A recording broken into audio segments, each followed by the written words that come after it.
5ই আগস্টের পর একবারও দেশে আসা হয়নি সাকিব আল হাসানের। দেশে বিদায়ী টেস্ট খেলতে চাইলো, তার নিরাপত্তার কথা ভেবে শেষমেশ আসতে দেওয়া হয়নি। বিপিএল সাকিবকে দলে বেড়ায় চিটাগং কিংস, দল ফাইনালে উঠলো, সাকিব বিপিএল এ খেলতে পারেনি।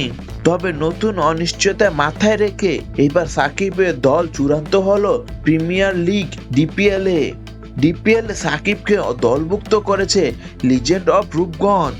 এই দলের হয়ে আগেও খেলেছেন সাকিব।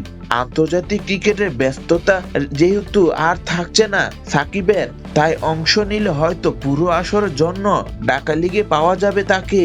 তবে সাকিব ওদো দেশে আসবে কিনা বা দেশে আসতে পারবে কিনা, তাই সবচেয়ে বড় প্রশ্ন।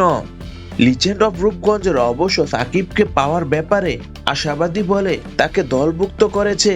লিজেন্ড অফ রূপগঞ্জের কর্মকর্তা লুৎফুর রহমান বাদল বলেন, অবশ্যই সে জন্য তো নেওয়া, না হলে আমরা নেব কেন যদি নাই খেলতে পারে। আমরা রাজনীতিবিদ সাকিবকে নেই, খেলোয়াড় সাকিবকে নিয়েছি। আমরা চাই না সাকিব অচিরে ঝরে যাক। কেরিয়ারের শুরু থেকে আমরা সাথে ছিল, এখনো আশা প্রকাশ করছে আমার সাথেই থাকবে।